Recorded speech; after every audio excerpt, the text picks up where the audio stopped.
Bwana, mafanikio, maendeleo na mbubujiko wa uwekezaji mkubwa ambao Young Africans wameendelea kuupata, basi ni chachu ya maendeleo makubwa. Habari mnayo kwanza, kabla ya yote ni kwamba Prince Dube huko jana AFCON ikatumbukiza kitu kambani, the heavyweight man Prince Mpumelelo Dube, mwana wa mfalme. Basi hizi ni taarifa tu, niombea kidogo nitaka niwape, lakini moja kwa moja ni kwamba Young Africans kwa sasa ni klabu yenye ubora kweli kweli, klabu ambayo ina mambo mengi kweli kweli, kuanzia kwenye wachezaji mpaka kwenye uwekezaji.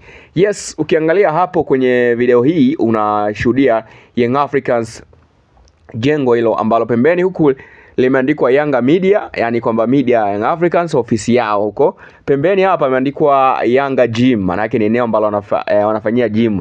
Katikati kuna logo, afu pembeni kuna Yanga Gym. Lakini ukiangalia pia kuna mlango. Hapo ni sehemu ambapo Young Africans ndio kuna makao yao makuu, yani mambo yote yanafanyikia hapo. Lakini unaona kuna swimming pool pia.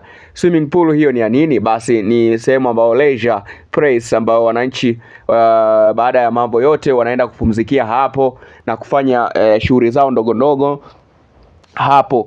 Basi hii inatokana na nini? Imetokana na uwekezaji mkubwa. Galib GSM alisema bwana, kwa sababu Yanga ni bingwa na mimi nahitaji Yanga iendelee kuwa bora zaidi, lazima tuongeze nguvu kutoka katika falme za Kiarabu, ambao hawa nao pia ni moja ya watu ambao wana mchango mkubwa katika maendeleo ya soka letu la hapa nchini Tanzania. Kwa hiyo Young Africans mimi sio ya kwangu, ila Young Africans ni ya wanachama, ni ya wananchi, na mimi ni moja kati ya wananchi.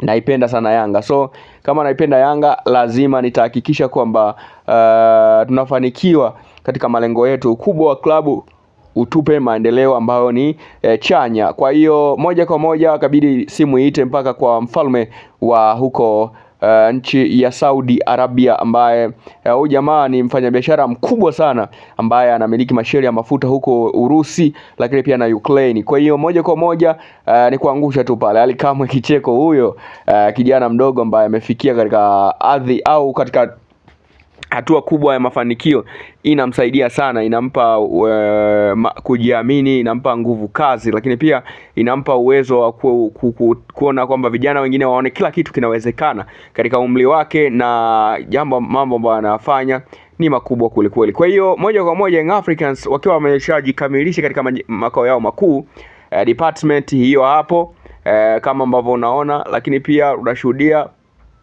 wakiwa na media house, lakini pia wakiwa na kitu ambacho kama hapo unaona kuna media house hapo kuna gym hapo kuna jengo ambalo wanauza jezi na vitu kadha wa kadha. Kwa hiyo haya ni mafanikio au maendeleo ambayo timu yoyote inatamani iafikie, kwa sababu ukifikia mafanikio kama haya tayari wewe umejiwekeza au umewekeza kwenye ubora mkubwa sana au kwenye mafanikio makubwa sana. Yes, we understand that Young Africans malengo yao ni makubwa sana, yani kwamba malengo ya Yanga ni makubwa, huku wakiwa wametaja sajili mbalimbali za moto kweli kweli. Jean Claude, Gilo Mugisha, wachezaji ambao wanatajwa sana pale kikosini na wana uwezo mkubwa sana, na Young Africans imejizatiti kuhakikisha kwamba wachezaji hao hawachomoki, wanaendelea kuwepo katika kikosi na wanafanya kazi ambayo imetukuka. Kwa hiyo Young Africans kwa sasa ni timu ambayo ni ya kutisha zaidi, yani ni bonge moja la timu ambalo linafanya mambo makubwa.